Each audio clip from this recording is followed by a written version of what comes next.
Ladies and gentlemen, welcome to another episode of the Side to Side Sportscast, where today it's your boys, Will and CJ. We come here to break it all down from the court side, the ring side, the sidelines, and for them sports they play outdoors. We outside. It's the Side to Side Sportcast. That's how we ride. And today we are one quarter of the way through of the NBA. So fast, crept up on us. The first quarter of the NBA is now complete. We are working our way towards halfway through the season. So a lot of surprises in the standings. Some things, and that could be good or bad. CJ, when you take a look at the Eastern Conference and the Western Conference and how the standings reflect right now, how close is this to what you would imagine the actual finalized playoff picture would be? You know what's funny?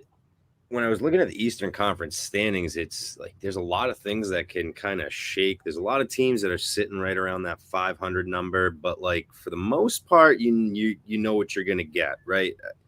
The West looks a little. I'm sorry. I apologize. The West looks pretty much like you know what you're going to get, right? You've got your top teams. Everybody's kind of settling in where you think they would be. The East is just kind of this hodgepodge of underperformers and overperformers. I wrote, like the Wizards are at 13, are sitting at 13-8 right now. 13-8 with that squad.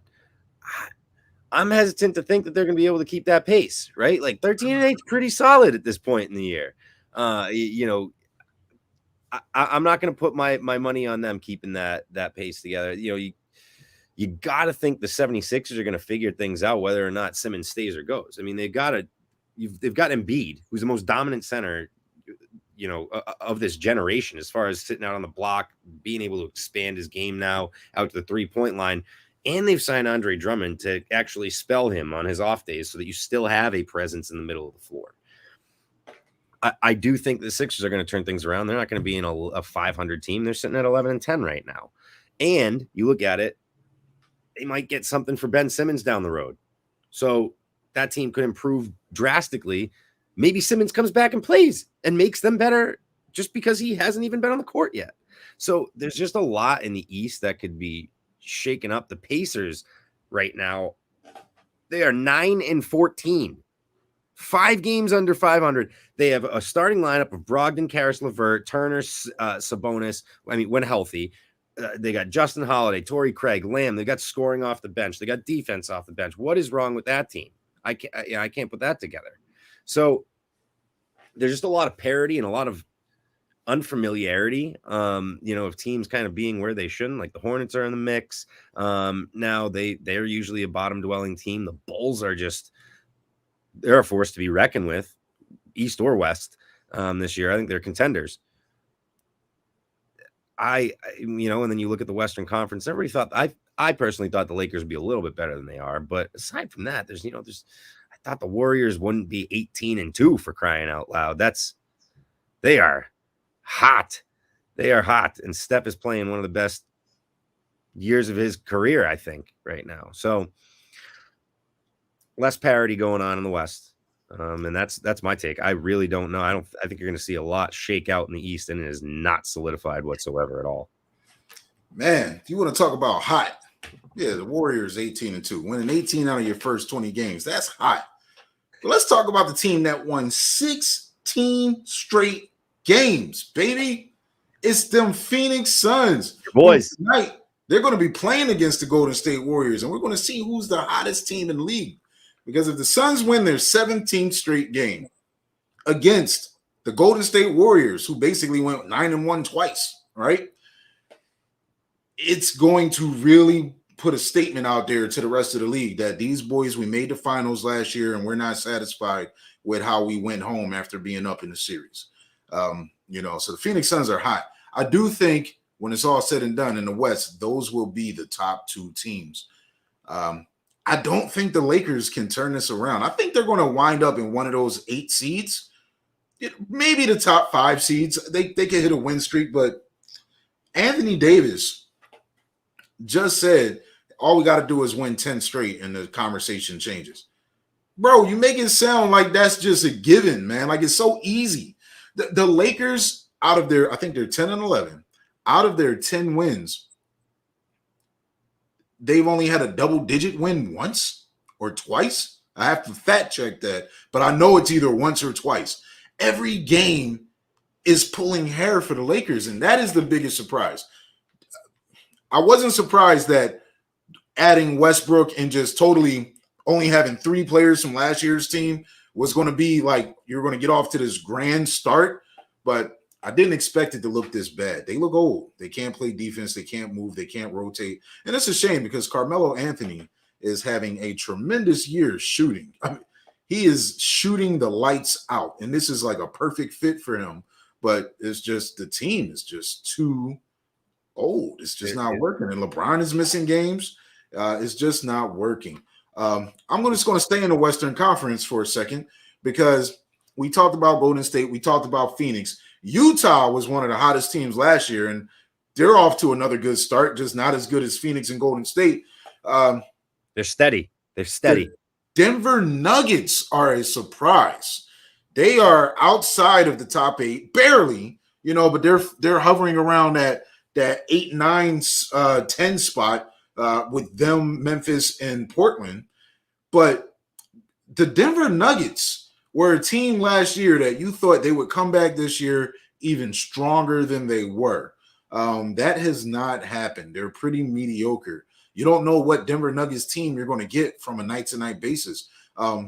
MPJ, he's been MIA all year, and now he's going to be MIA because he's injured, So he was a factor for them last year. He's a non-factor for them this year. I don't know if they'll make it into the top 8 seeds. So, when I look at who's going to finish in those top 8 seeds, the way it reflects right now, you got Golden State, Phoenix, Utah, Dallas, LA Clippers, Timberwolves. The Timberwolves, how about that, right? And you got the Lakers and the Grizzlies. The Portland Trailblazers, I don't know if they can turn it around. Chauncey Billups, that team looks in disarray. Is Dame going to finish the season there? Who knows? He's not having a good year. I would have to say, like you said, the West, I could see those 8 teams being the final 8 teams.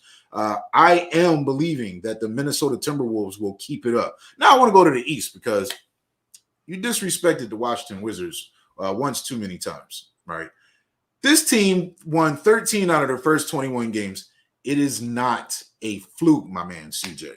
And I just want to point out the second leading scorer on their team is none other than your boy Trez, right? Averaging 16. Bradley Beal's only averaging 23. His scoring is way down, but you have 5 people averaging double digits on this team.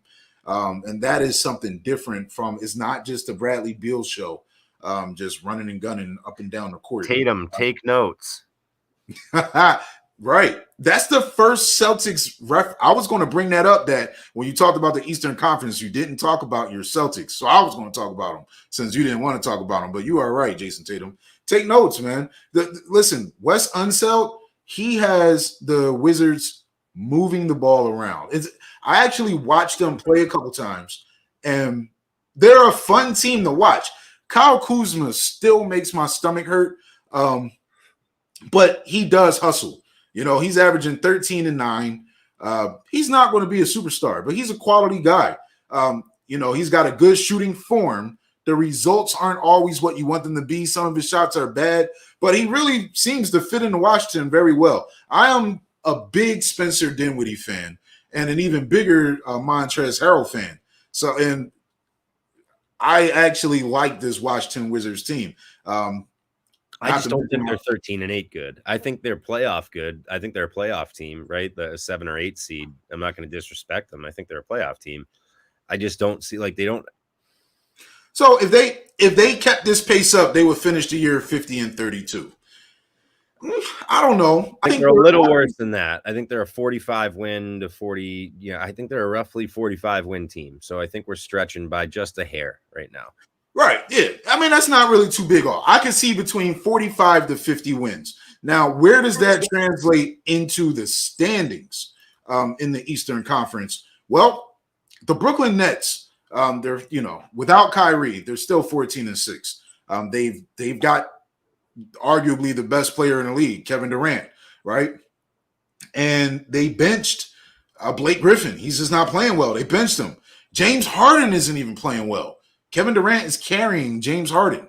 Let's put that narrative out there because that's exactly what he's doing. He's carrying the whole team. He's carrying the team. He's carrying the team. And look, kudos to Kevin Durant because he really hasn't been in position to carry teams throughout his career. That's been one of the unfair knocks on him, on his greatness. But this year, he's carrying the Nets. He's doing it. We'll see how far he can carry them. Let's give a little props real quick to LaMarcus Aldridge because the man back and he is playing real well right now for that team. LaMarcus is definitely playing really well. I wonder how long he can last in the season. That's actually, if he starts to fatigue and his body starts to break down, that is going to be detrimental to the Brooklyn Nets.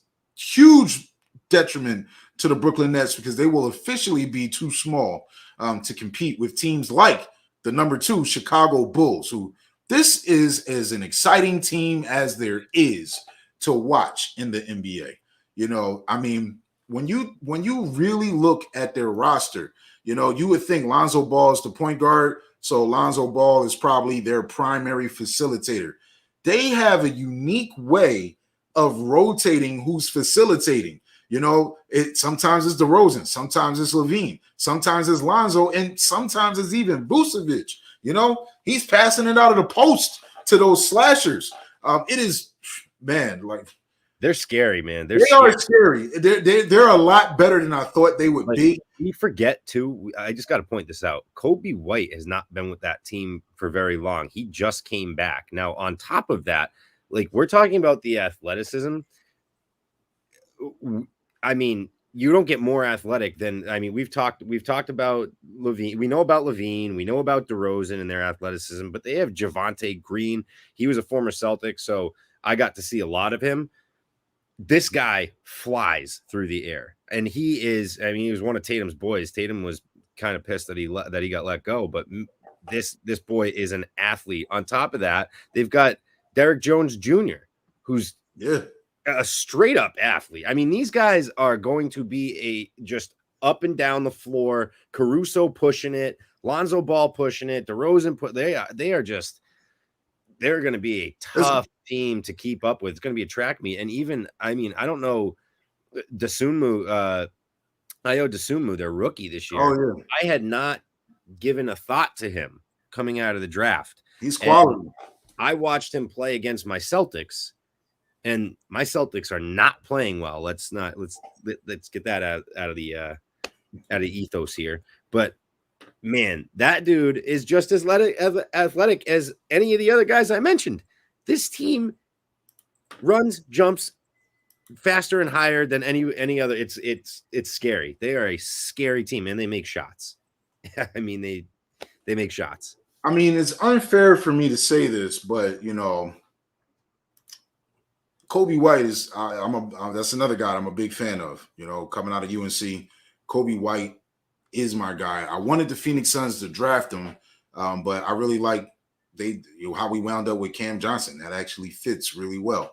Another UNC player, right? Yeah, can't be upset. On draft day, I was very upset because we needed a point guard, had a chance to take one, traded back. I was pissed. Love Kobe White. But Kobe White now, he's only, he's only played a few games this year. Like you said, he just came back, and he comes back to a different reality. I think he just he started his first game. He started one game this year, but minutes are going to be down because Alex Caruso is in the building. The Bulls don't have to make a trade. They have everything. They have size. They have depth. They've got scorers. They have playmakers. They have speed. They have rebound. They have everything you need. They got Billy Donovan coaching them, who, in my opinion, is one of the one of the best coaches in the NBA. I mean, he will take your team. He'll have your team competing.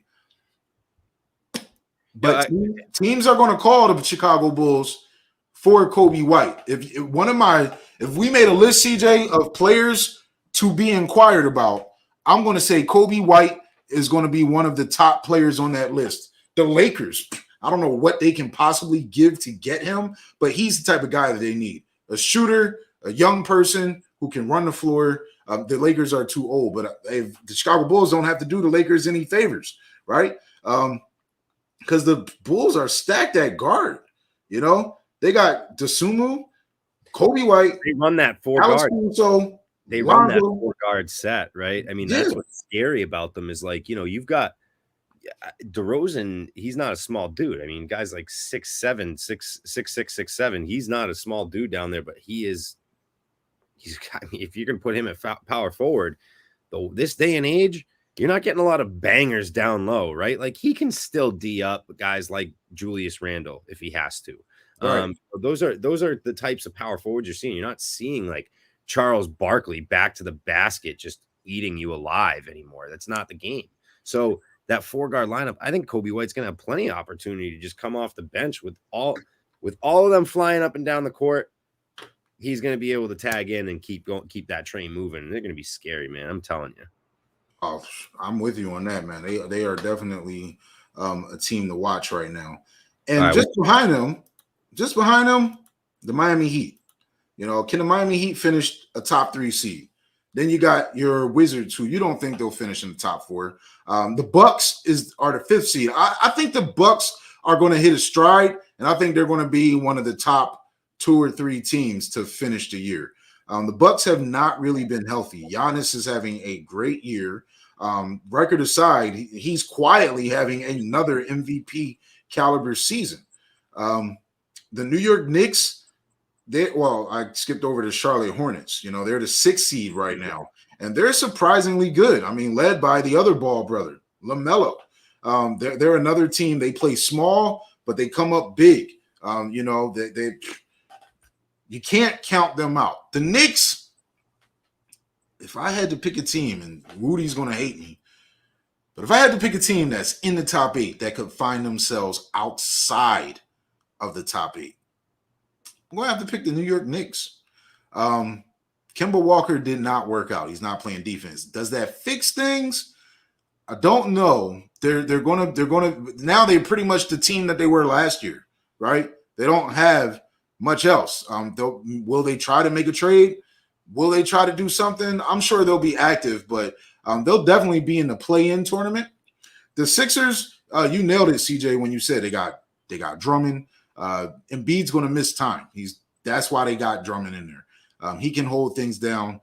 We don't know what's going to happen with Ben Simmons. I think he's going to be traded for a piece of lettuce and a couple strands of shredded cheese. I think they're just going to wind up getting rid of him around the deadline because there's no market for him right now. But the surprising team to me is the hottest team in the playoffs last year was the Atlanta Hawks. The Atlanta Hawks are just, you know, where are the Atlanta Hawks? They're at the bottom with the Boston Celtics. Yeah, they are disappointing. They're disappointing everywhere. But the 2 most disappointing teams, the Atlanta Hawks and Boston Celtics. I want to go back to the Hornets real quick because this will help transition over to our next topic. The LaMelo Ball is incredibly impressive right now. He's single-handedly taken that team and turned it around. I shouldn't say single-handedly. They do have a set of players that are really working out well. Talk about an athletic team. Talk about playing small ball. They are super small. PJ Washington, you know, starting at the 5. And Bridges is getting some looks at the 5. This team is playing ultra small basketball and figuring out a way to be successful doing it. It reminds me back in the day when the Suns were running that, and D'Antoni running that up and down offense, when it wasn't the style of basketball, to you know, have that one in 4 out type offense. Now, you know, with Sean Marion playing that 4. Yeah, I mean the 7 seconds or less often. I was just going to say this is going to be a dangerous. I think this is a dangerous team. You know, they could be sitting in the 4 or 5 seed come playoff time, and it would not shock me in the slightest.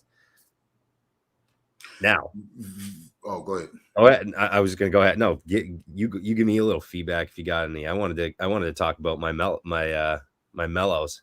Yeah, before we go to the mellows, very underrated player on the Charlotte Hornets. He used to be on your Boston Celtics. Scary Terry Rozier, man. Rozier is averaging 18 a game. He's shooting lights out. Percentage-wise, he's only shooting 36% from 3, but in the game, he hits the shots when they need to be hit. He plays defense, and hey, he's doing this just as part of the guard rotation. You know, if you just look at this Hornets team, they got Miles Bridges averaging just under 20. You got Gordon Hayward averaging 17. You got LaMelo averaging 19, 7, and 8. You know, he's putting up Grant Hill numbers out there. You know, you got Scary Terry averaging 18. Kelly Oubre Jr. averaging 15. And you got PJ averaging 10. I mean, this Hornets team, man, they're going to run and they're going to gun. And they are a dangerous team. I think they're going to finish in the playoffs. Yeah. And let's talk about them right now. You tell me, who's better? Who's the better ball? Lonzo or LaMelo?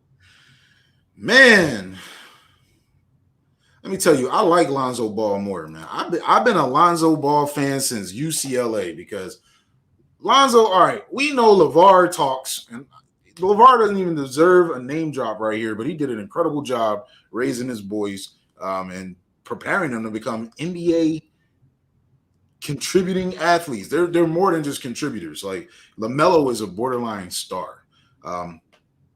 I'm going to have to say LaMelo Ball is the better ball in terms of his ceiling. He's so gifted all around.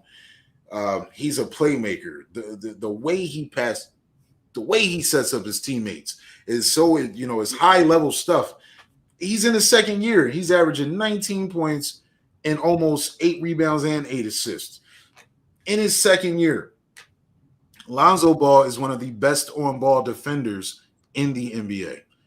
His three-point shooting has drastically improved. He's shooting about 44% right now. So I'm going to have to say Lonzo is more developed than LaMelo right now. But LaMelo has more game. You know, if the Chicago Bulls could trade Lonzo for LaMelo right now, I don't think they hesitate to do it. No. And I'm not going to argue that either, right? My only argument was if in the right circumstances, there are teams that right now might prefer Alonzo to a LaMelo. For example, it's possible that the Lakers would rather have Lonzo back than LaMelo for this year, not for the future. We are looking in a vacuum of this year, specifically because they need a more reliable three-point shooter. They need that on-ball defender on the perimeter. And there's no doubt in my mind that Lonzo is better in those two aspects of the game than his brother right now. On-ball defender, three-point shooting. Everything else you look at, you can probably argue that LaMelo is better. I mean, you could even argue that LaMelo is the better shooter. But we've seen progression. I mean, I'll tip my hat to Lonzo. When he came into the league, he was shooting. It looked disgusting. I mean, I couldn't understand how an NBA player couldn't fix that. And now I look at his shot and I'm like, that looks pretty. It actually looks like a pretty jump shot. Yeah. He has put in the work and it is showing in his numbers. So kudos to Lonzo. He's really improved his game. He's kept that defensive swagger that he came in with and playing that solid, tenacious perimeter defense. So, yep, we agree. LaMelo definitely a much higher ceiling, but in some cases, in a vacuum of 1 year, you could argue that Lonzo might be a better fit for some teams. Absolutely. I will agree with that. And I also agree that the Lakers, if they had to pick one, the Lakers would probably prefer Lonzo. They should have never let him go in general. Should have been patient. That could have been the player they kept. Imagine if he was working with LeBron right now and AD, and it was, they worked well together. He just needed to keep improving his shot. And but hey, if you're the Pelicans, you're going to make them give up Lonzo Ball if you're trying to get Anthony Davis. So you had to Yeah. say there was no way the Lakers were going to be able to keep him. No. But I'll tell you, last night the Chicago Bulls and the Charlotte Hornets had a game, and it was a track meet. The Chicago Bulls won that track meet, 133 to 119. The Charlotte Hornets had a fierce fourth quarter rally, but it wasn't enough to stay in the game, and the Chicago Bulls won. Obviously, the game's headlined by LaMelo Ball and Lonzo Ball, which is why we're even having this topic right now. Both players last night played a total of 32 minutes. Lonzo had by far the more efficient game. Lonzo looked like a developed professional.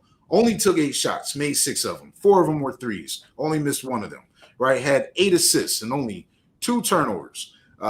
Lonzo had a very efficient game. 16 points he finished with. LaMelo was the playmaker that he is. 32 minutes. He took 15 shots, only made 5.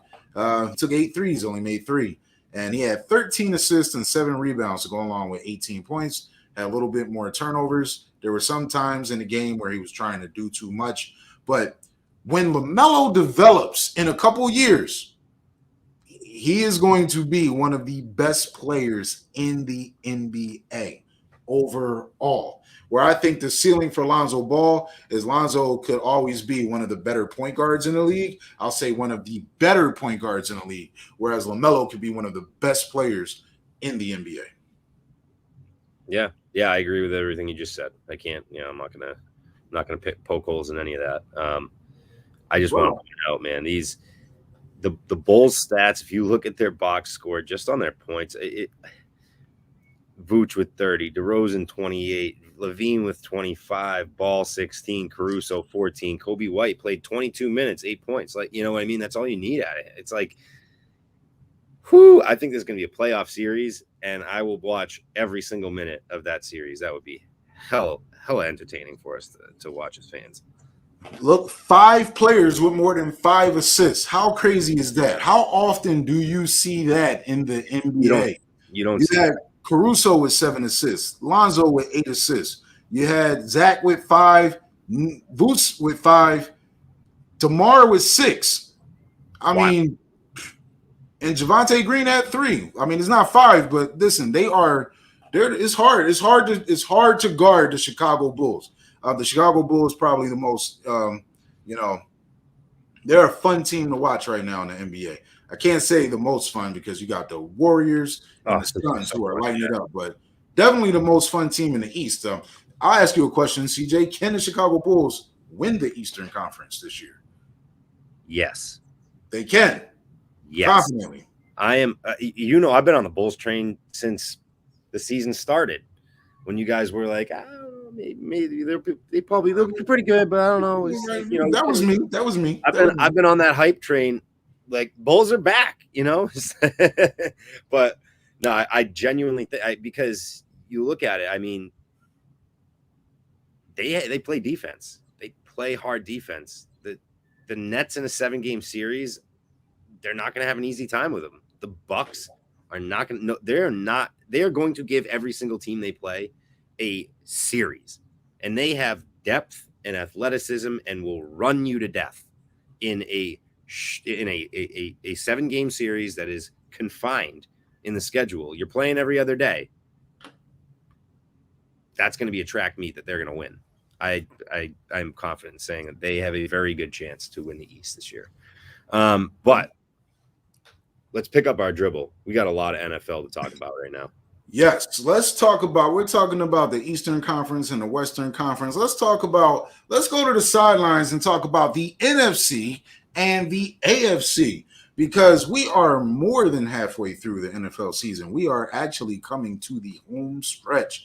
December is always a month to remember in the NFL because December defines the playoff positions. So as of right now, in the playoff picture, we've got in the AFC the number 1 seed, the Baltimore Ravens, the number 2 seed, CJ's own New England Patriots, who are one of the hottest teams in the NFL right now. We've got the Tennessee Titans As the third seed, the Kansas City Chiefs. Fourth, Cincinnati Bengals, the surprise team in the playoff picture, if you ask me, period. The fifth seed. Then you got the Buffalo Bills, the sixth seed. And the last seed in the AFC is the Los Angeles Superchargers.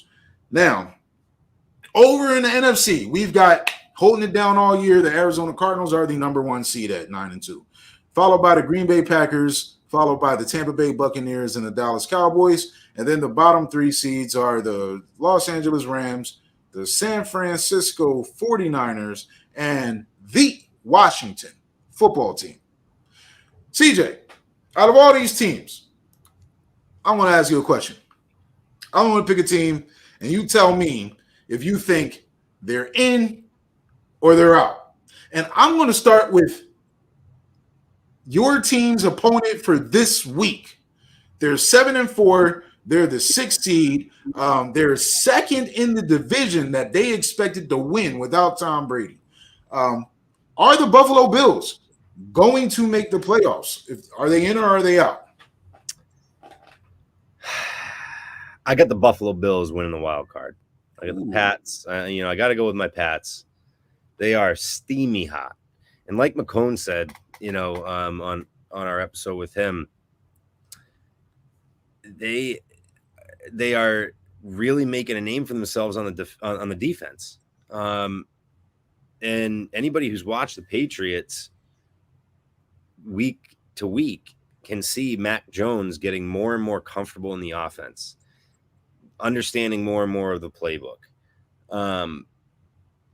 making the right calls on offense. It's, not turning the ball over, being able to actually throw the deep ball every once in a while is going to be a huge piece to his game. I've been saying it for a while that they just haven't allowed him to kind of hoist that, and let it fly. I think the more confident he gets, the more we'll see that. And right now he's, as of last week, he was second in the NFL in completion percentage. Second in the NFL, not by rookies, in the NFL of all quarterbacks. So not turning the ball over and putting the ball where people can catch it consistently. I mean, he's not losing us games, and the defense is helping us win those games. They are performing exceptionally well. So I think the Pats are going to take the East. I think the Bills are very strong. Matt Breida actually might be a little bit of a factor for them coming back after missing a few weeks earlier in there, I should say, kind of midway. He had a couple games in there, but he, when he's healthy, is one of the fastest players in the NFL, one of the fastest backs. So he adds a dynamic for Josh Allen, to that receiving core. Dawson Knox was out for a couple of games there. They got him back fully healthy now. He had 2 touchdowns last game with the Bills. So they're a dangerous team. The Bills are a dangerous team. And so I'm confident that they are going to take that wild card spot. I just don't think they're going to overtake the Patriots at this point because they're just too damn hot. Okay, I got another one for you. And I can agree. It's, earlier it looked like the Buffalo Bills are going to finish as one of the top 2 teams in the AFC. They were on fire to start the year. That's why you got to let the weeks play out. Right now, the Patriots are hot. The Bills are not so hot. But they do have a chance to finish in. Yep. Now let's go to the NFC. Last night, the Washington football team pretty much put an end to the Seattle Seahawks comeback hopes of finishing this year as a wild card team. Do you think the Washington football team, are they in or are they out? Are they staying in or are they going to be pushed out? What are your thoughts? I think it's really going to come down to Washington and Minnesota. I don't think New Orleans is going to have the push for it. Philly, they just can't figure it out consistently. And watching Rieger just completely blow it, like on multiple catches, it was just, it probably made Eagles fans cringe and flash back to Nelson Aguilar, who's now on my lovely team. We just don't throw the ball to him. So that's problem solved there. Just paying him a lot of money to not throw him the ball, but that's a story for another time. I don't really see, and honestly, the Washington football team is not bad. Heineke's been playing far better than I would have ever expected. McKissick is now going to be out, and that could hurt a little bit, but I don't know, man. I don't have confidence. I think the Vikings are a better team. We've been saying this, I feel like, for weeks, but where I feel like the Vikings are a better team than what their record shows, right? Like I feel like we've been saying that for 3 weeks now. But I truly believe that. And I think that the Vikings will eventually be the froth that comes to the top and overtakes the Washington football team for that final spot. So I'm going out for them. Going out with the Washington football team. Interesting. You got the Vikings probably making their way. Even losing Dalvin Cook. Okay. Even losing Dalvin Cook, because he might not be out. Especially if they make the playoffs, maybe the wild card game, he might not be out for season, right? They have not taken it off the table for his return. They still have Thielen. They still have Jefferson. They are still throwing the ball all over the place. Cousins is playing well. There's whispers of like his cousin in the MVP talk because of how he's getting these. His numbers are very solid this year. So let's not overlook the Vikings. They still have very good offense, decent defense. Yep. Washington out. See you later. It's going to be tough because we're at the stage of the year where there's about 6 games left on everyone's schedule. Maybe one more bye week after this week. And half of those games are going to be division games. And this is almost for everyone. So these tight division races, whether it be for the top seed or the wild card, it's going to be very interesting. And the Minnesota Vikings, who I've called a pretender, they're at 5-6. You know, they're in every game, whether they win or whether they don't. If they can just tweak some things and turn it around, surprisingly, they're going to be a scary team, and Woody's going to come on the show and talk a lot of trash because I call them pretenders all year. So I, from a biased fan standpoint, I hope they don't make it just so what I said can be, can come to fruition. But if they do make it, we're going to get Woody a Minnesota Vikings jersey. All right. If we get him a Vikings jersey, who should we get? We're gonna give him the horn helmet. That's what we're gonna do. We're gonna give him the horn helmet. There you go. I like that. Good call. Yeah. Then we can have him wear it on the show. But all right, I got a couple for you now. So who's in? Who's out?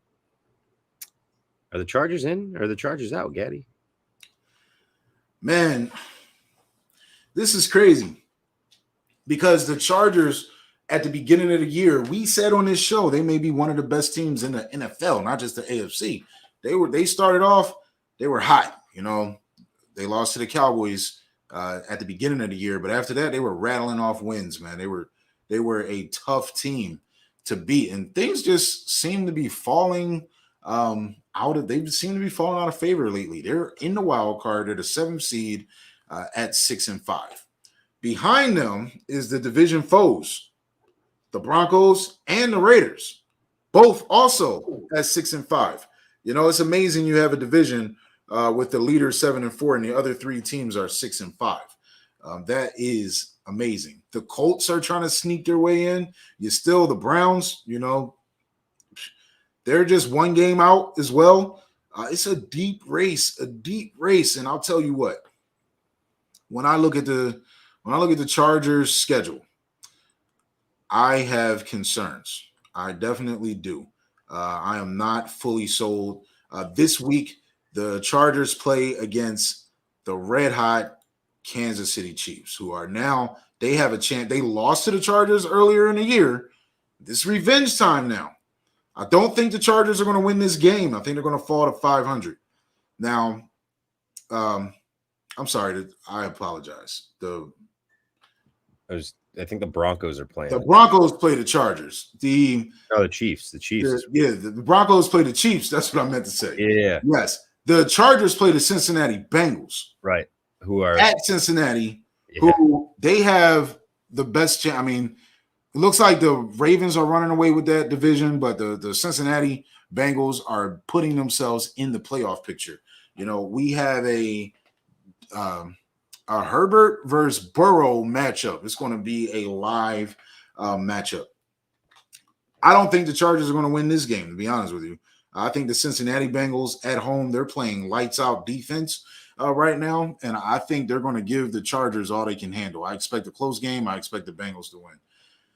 Then they play the Giants. Then they play the Chiefs. That could be the nail in the coffin loss right there. The Chiefs are going to be looking for revenge. That's going to be the same week. We have a special guest on the show to be named another time.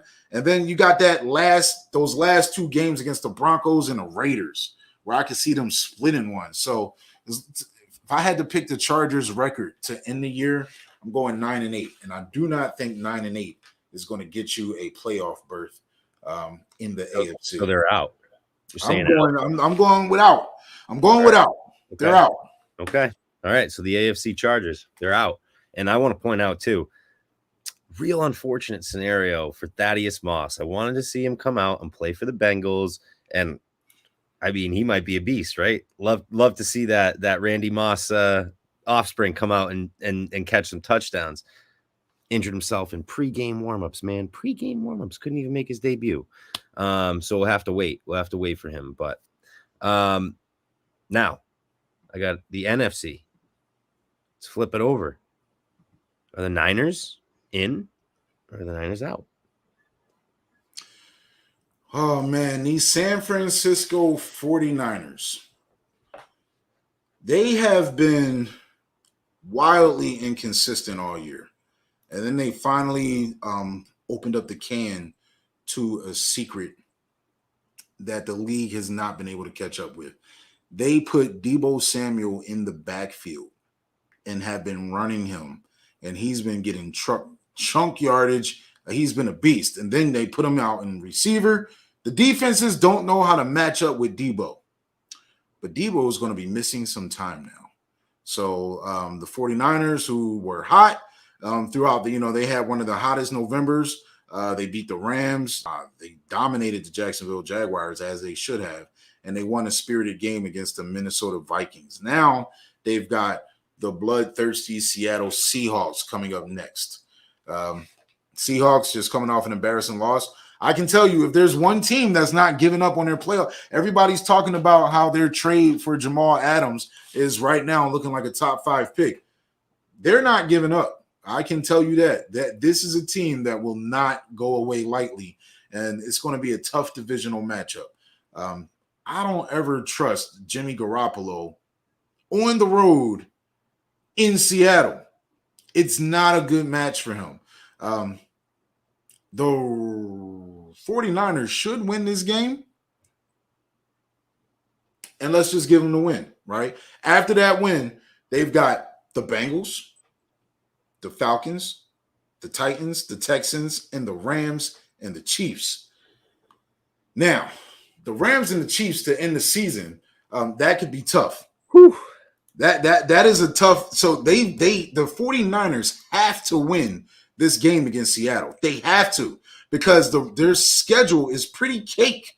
Outside of that, it's pretty cake. They have to get this win. I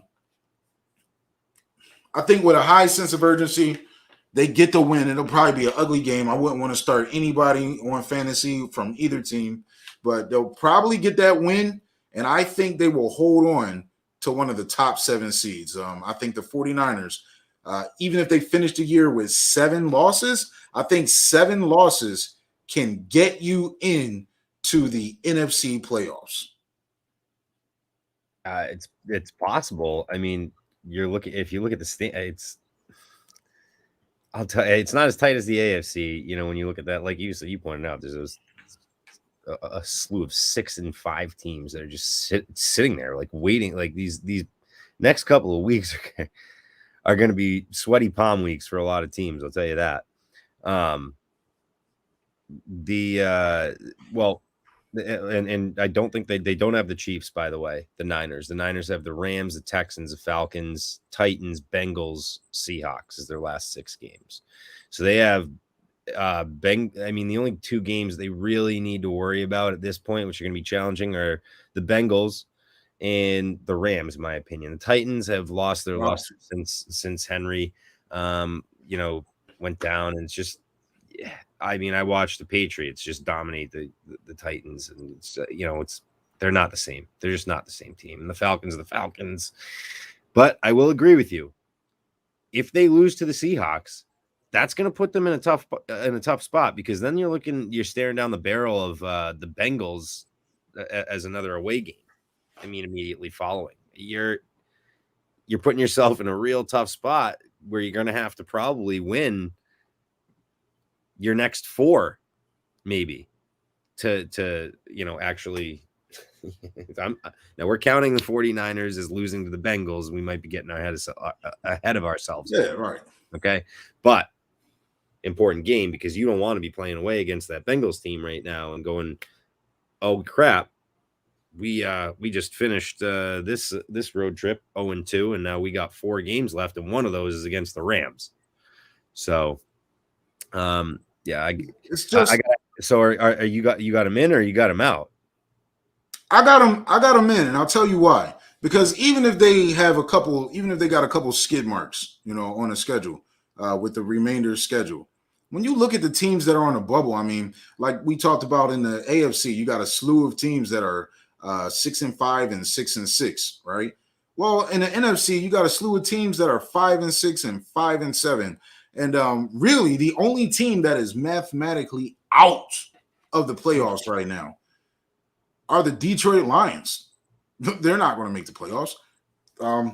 But I don't trust the Falcons to finish the year with less than 8 losses. I don't trust the Saints to finish the year with less than 8 losses. I don't trust the Eagles or the Panthers or the Giants or the Bears to finish the year with less than 8 losses. And I do believe the 49ers, even if they lose 3 more times, they will at least be a 7 team. So I have them in. I think they can hold on.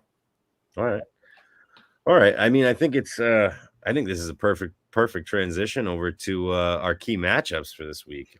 We've got this is big time, right? Like there's stuff on the schedule right now that is immensely meaningful. I mean, we've got, just to name a couple, I'm not going to steal any of the thunder and dive into them just yet, but we've got Pats Bills. I knew you were going to name that one first. How did I know? How did you know? I don't know. Maybe this gave it away. Could be. Broncos Chiefs, right? I mean, if the Chiefs lose this game, the Broncos are tied for first in that division, regardless of what happens. It's like we were counting the Broncos out, and we were like, they had that hot start, and then they, fumbled 3 in a row, and we were like, the Broncos, who were they thought we were, and now they're ringing off wins again, playing decent football. I mean, not for nothing, they're Melvin Gordon and they're his name's escaping me right now. Javonte Williams. Yeah, Javonte Williams, who I was trying to pick up off of waiver wires. Couldn't get him in my league. But then, Cortland Sutton isn't even doing anything after exploding for them in a few games earlier this year. Noah Fant, very talented young tight end. And we're not even counting Jerry Jeudy right now, who's just snagging balls out of the air for Bridgewater. I mean, they are somehow have created this very solid offense.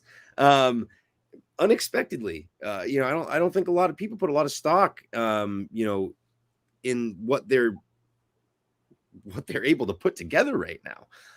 So don't sell the idea of the Broncos actually coming out with a victory, because I mean their draft pick Surtain is playing out of his mind still too, and their head coach said this week, they said if draft night came again and we had the opportunity and everybody was on the board everybody fell the same way and we were still at number 9, we wouldn't change a thing.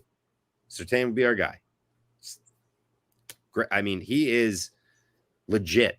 He's a talent, and the Broncos are not a joke. They are not the joke that we thought they were. I'll say that. So that's my matchup of the week. It's the Broncos Chiefs. Watch that game. Yeah, that is actually a really good one. Sunday Night Football and Monday Night Football are going to be get your popcorn ready. The Broncos earlier in the year, they started off hot. Then they went freezing cold, got their act together against who else but my Dallas Cowboys. But you're looking at a team that is built to play in the cold. Like during this time of year, they're going to run the ball, power rushing game with Javonte Williams. They're going to sprinkle in some Melvin Gordon. And, Teddy Bridgewater, say what you want about him, dink and dunk. Teddy's going to keep possession of the football. He's not going to turn it over. And you literally have to beat the Denver Broncos, because if you turn it over, you're going to find yourself behind the numbers. So that's going to be a really good game. I want to talk about some of the matchups that you left some meat on the bone for me, right? I didn't want to clean it all up, man. I appreciate it. We got to eat over here too. Right? A very underrated matchup is the Washington football team versus the Las Vegas Raiders. The Washington football team is 5-6. A win, and they can find themselves at 500 and remain in the playoff picture. The Raiders, somebody has to lose. The Raiders just had a big Thanksgiving Day win against the Dallas Cowboys. They're 6-5. They're outside looking in. But between the Chiefs and the Broncos, if the Chiefs win that game and the Raiders win, the Raiders will be above the Broncos and tied with the Chiefs. The Chargers are playing the Bengals. So if the Chargers lose that game, or even if they win, you're looking at a three-way tie for the division lead. So the Raiders have a lot on the line this game, as do the Washington football team. It's going to be in Vegas. It's going to be a very good game. And then you have the Ravens versus the Steelers. Now, the Steelers are not a team that you look at and feel confident about making the playoffs. But it doesn't matter what the records are when the Steelers and the Ravens play each other. There's barely any touchdowns scored. It's a knockdown, drag-out fight. And this is going to be one of the 4 p.m. games this weekend. It is going to be a great matchup. And earlier in the day, we got some games here with some significance. Earlier in the week, I should say, the Cowboys and the Saints. Right? The 1 p.m. games, not impressed by any of them. Just really not. The Colts could try to beat the Texans to, stay in the playoff picture. The Vikings are going to try to make it to 500 against the Lions. Wouldn't be surprised if the Lions get their first win. I have that noted. I wanted to take a quick pause because as high as I was on the Vikings earlier in this show, I did note the Lions might see their first victory this week, and here's why. Really quick, Dalvin Cook went out, okay? So they need to take care of this vulnerability. The Lions just came off a devastating, stupid loss on Thanksgiving. They shot themselves in the foot. They beat themselves. There's no Dan Campbell. Good Lord, if you're not trying to lose, you're not hiding it. I mean, you're just not. I can't. That is a coach's job, right? He failed entirely as a coach getting a victory in that game. So all I got to say is, if they can just kind of make one fewer mistake here and there, maybe they can figure it out and they'll be at home. So yes, that's my point. I just wanted to say, bold prediction, Detroit victory this week. I actually like what Dan Campbell is doing. I'll tell you why. I don't think Dan Campbell cares if they finish the season without a win. Dan has learned that this team needs to be, he needs the real to surface to the top. And he is putting his team in some aggressive positions. Dan is calling it aggressive. He wants to see who's coming to war with him every Sunday. Results don't matter. And he's learning that about his team. You're going to see in the offseason a big overhaul of Detroit Lions. It's going to be a massive reshaping of the team. And I think they learned a lot about their players this year. And I think they can get their first win. I mean, if they're playing with a lead, I think Dan will be a little bit more conservative, but they haven't really been playing with a lead. He's been trying to inspire this team. And so I think I agree. I don't know. This has a trap game feel for me for the Vikings. I agree. I agree. But outside of that game, I mean, you got the Eagles and the Jets. The Eagles are going to play in MetLife for the second week in a row. Are they going to get a win? I mean, if the Eagles lose to the Jets, I will be LOLing all over the internet because we have one passionate sports fan, and he's not the only Eagles fan who thought the Eagles were going to run the table. Instead, they got ran in MetLife by the Jason Garrett-less New York Giants. And now they're going against Zach Wilson and the crew who went all the way to Houston, Texas, and came back with a W. And, you know, they're looking to get a win streak going here.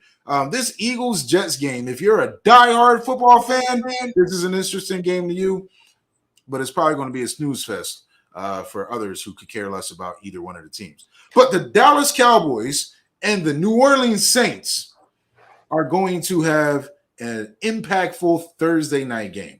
The Cowboys are 7-4. They're in this, they're in the seat of they're winning the division. But if the Cowboys lose to the Saints and the Washington football team actually comes away with a W this week against the Raiders, the football team is only going to be one game behind the Cowboys with 2 games against them on the calendar. This division will actually get very interesting, right? So the Cowboys need to beat the Saints. The Saints, same thing. What'd you say? That Thursday night game, I mean, with the Cowboys, this is probably, in my eyes, this is the biggest game for them on their calendar right now. Like, absolutely. You're confident. Absolutely the biggest game. Not because of anything else aside from their confidence.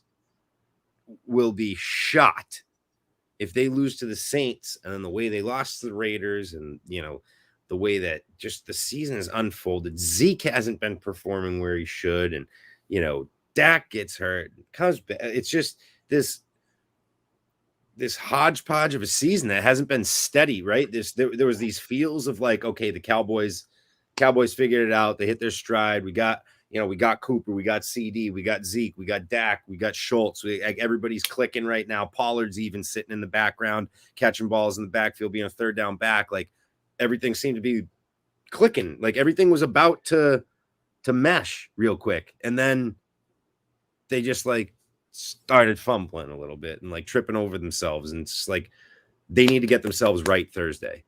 They need to get themselves right. They do, but more importantly, they need to get healthy. And I'm not talking about injuries. I'm talking about COVID. 8 people in the organization have COVID. It is spreading like wildfire at the wrong time. Head coach Mike McCarthy will not be with the team this Thursday night. Dan Quinn will be serving as the interim head coach, but him and Kellen Moore will be sharing responsibilities. I don't really think that's going to be too detrimental to the team. Cliff Kingsbury had to miss a week with COVID, and the Arizona Cardinals, they kept the ball rolling. If anything, Mike McCarthy is known for going in on 4th and 1. Mike McCarthy will kick a 62-yard field goal if he has to. I think we're going to have a little bit more conservative calls there instead of trusting zero line. But I will say this, Dallas, Cowboys, listen to me, man. I was there. I seen the loss to the Las Vegas Raiders in our stadium. It hurt. We can blame refs. There were some questionable calls, but it doesn't matter. The L is on the table. We need to get a W this week against the Saints. Who's playing quarterback for the Saints? Sean Payton says, we'll cross that bridge when we get to it. We'll know more by Sunday. It is either going to be Taysom Hill or Trevor Siemian.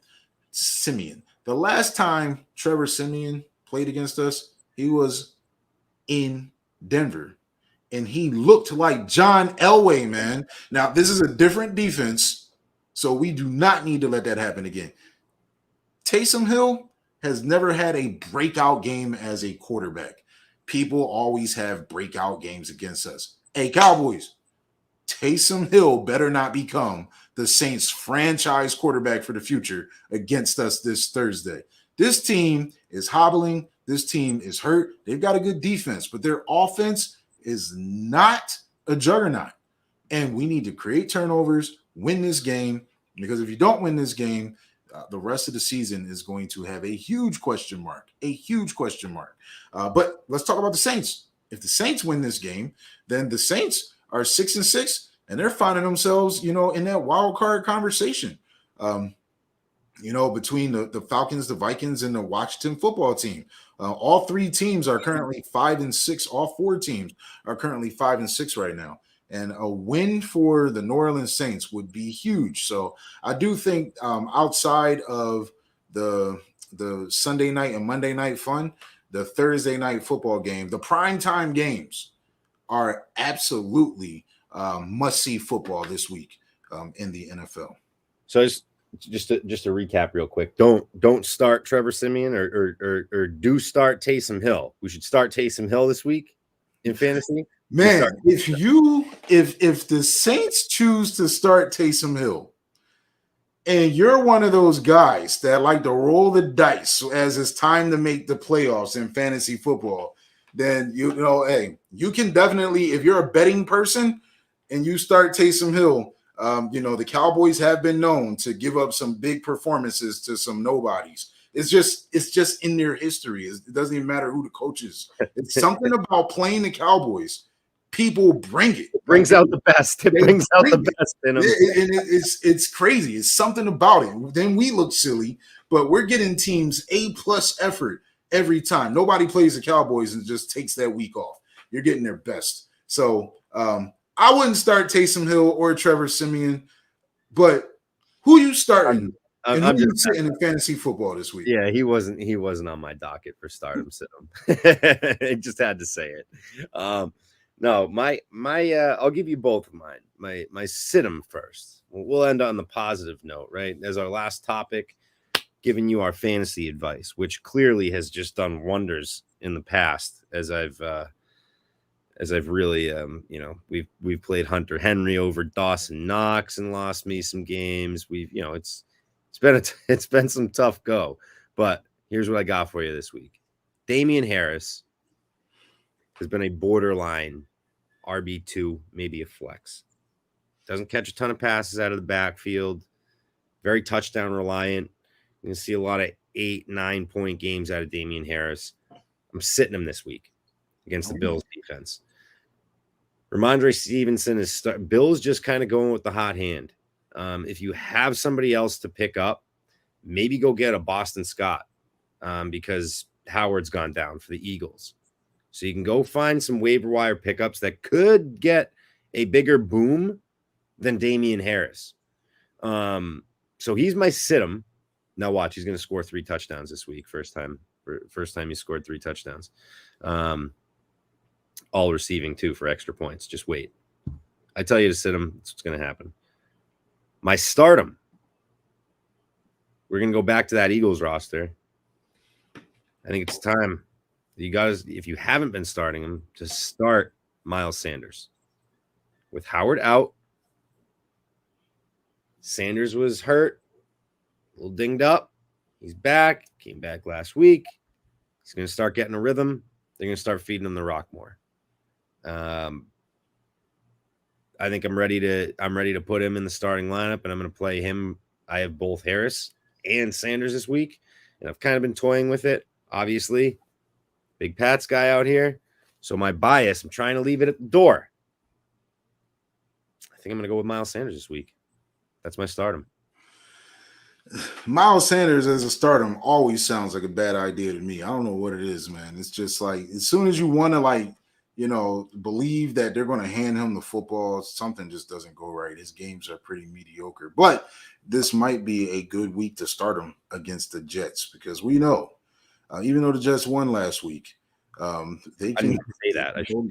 They can totally give up a fortune. If Jalen Hurts comes out with 400 yards passing, we're going to buy Woody a Jalen Hurts jersey, but a customized New York Jets version of it, right? That's what we're going to do. But who am I sitting? It's time, fantasy football. Let me tell you my fantasy football story. My team is like borderline 500. I've got a good team, but stuff has been happening. Like Hopkins has missed a couple games. CD just caught COVID and missed a game. Like, I accidentally started Nick Chubb when he had COVID. I missed the memo, and I lost that week. So I've been losing some games that I should have won. This week, I was pissed because I made a key start. Joe Burrow is my quarterback, but something told me to start Tyrod Taylor over Joe Burrow. Now, Tyrod only scored one more point than Joe Burrow, which is good, right? I needed that point. I totally did away with the Buccaneers defense, and I picked up the Bears defense. I thought the Bears were really going to run rampant on Detroit. That didn't really happen. The Bears D didn't do too well, right? So let me just fast forward this story. Out of all the players I started, right, I had a lackluster performance, but my opponent had a lackluster performance as well. I went into the Monday Night Football game up 82-80 with DK Metcalf on the other team ready to go. Now, I don't do the unnecessary stress thing. I didn't even watch the game. Plus, I was flying home from Texas, right? So when I did decide to connect to the Wi-Fi and just check out what was going on, the score was 17-9. And I was like, ooh, should I check my fantasy football score? I can't, because on Southwest Airlines, you can only watch the TV. You don't have like full internet access unless you pay for it. And the brother spent a lot of money in Texas, didn't want to pay for it. So I was just waiting to see when they show DK Metcalf's stats, right? And when I saw that he only had one catch for 13 yards, I was like, oh my God, I can win this game, right? I wound up winning the game. Did not want that game to go into overtime. DK Metcalf sold out. So then I started looking at, man, how has Metcalf been lately? DK Metcalf has been DK Met trashed lately. It is time to sit him, ladies and gentlemen. Metcalf, in his last 3 games since the bye week, has 20 targets, 8 receptions, doesn't have a game with more than 30 yards receiving, no touchdowns. He is about to play against San Fran. But if you wonder why is this, I personally don't think Russell Wilson's finger is 100% healed. I think he came back to play superhero, but this Seattle Seahawks offense is flawed right now. You can't trust anybody out there. Carson's injured, so, they don't really have to focus. The Seahawks can't run the ball. When the Seahawks can't run the ball, the Seahawks can't win. That even is with Russell Wilson playing quarterback. So, it sucks because a lot of teams drafted DK in the 2nd round, some maybe even the 1st round, but definitely by the 3rd round. But that is one player that I am putting on my sit-em list. Do not trust DK Metcalf. It's really funny that you say that too, because in my league there was a team that was down by less. We do percentage points, so down by just under 4 points. I think it was 3.8 points. He had DK Metcalf playing. And I'm sure he was sitting there like, I don't even need to watch this game. I got this week wrapped up. DK is going to catch 2 balls, even for 20 yards, and I'm going to win because PPR. What the heck happened? DK Metcalf cramps. Jesus. He just did not. That's brutal. And actually hilarious. I, too, have the Bucs defense. And I said, you know what? I'm not so. I think they're not going to have a great week this week. So who do I pick up? Them boys for Thanksgiving. I'm like, let's go. They're going to, I mean, Carr is just not, he's not going to impress me right now. They're going to get some picks. Diggs is going to return one for a TD. Thank God they had a return touchdown, right? Or else if they didn't, they would have had 0 points. They would have had negative points for me. They gave up over 500 total yards. I mean, that was a brutal game for the boys. And I should have just stuck with the Bucs. Should have stuck with them. But hey, what are you going to do? All right, let me hear you start them. Stuck with the Bucs was something that I was thinking I should have done. But here's my stardom. This running back has been hot lately. Hot. He's a rookie, right? And it's that time of year where you need to run the football.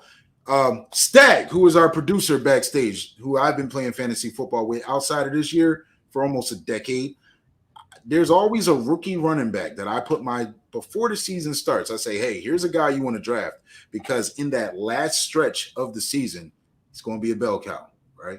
My pick for that person this year was Javonte Williams. Javonte Williams is on my team. He was on CJ's waiver wire within the past few weeks. So, ladies and gentlemen out there, if Javonte Williams is not in your starting lineup, he needs to be. He doesn't need 20 to 25 carries. He gets the goal line carries, right? And he's involved in the passing game as well. This is a divisional game against the Kansas City Chiefs. There's not going to be an air it out attack. The Denver Broncos have a great secondary.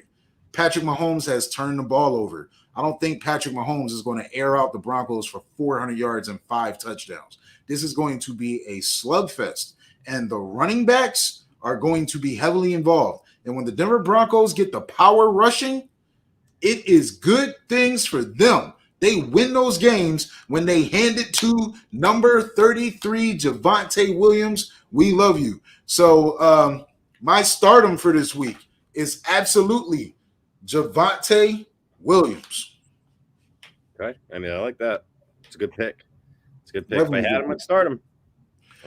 Hey, definitely somebody that if he's on your bench, you got to get him out there.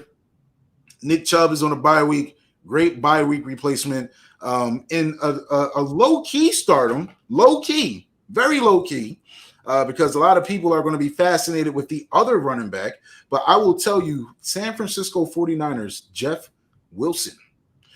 With Deebo Samuel now being out and him, being a gadget that Shanahan was really liking to use, Jeff Wilson gets the bulk of the carries. He's just not the home run guy that Elijah Mitchell is, right? But Jeff Wilson is probably going to see an uptick in his carries this week. And if you're really stretching for a player that is most likely available on a waiver wire and you need to start somebody, he is someone who I would start. I would not start Devin Singletary.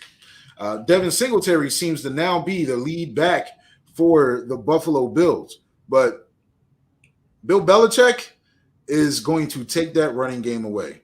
And he's going to try to make Josh Allen pass from the pocket. And he's not going to let Josh Allen run.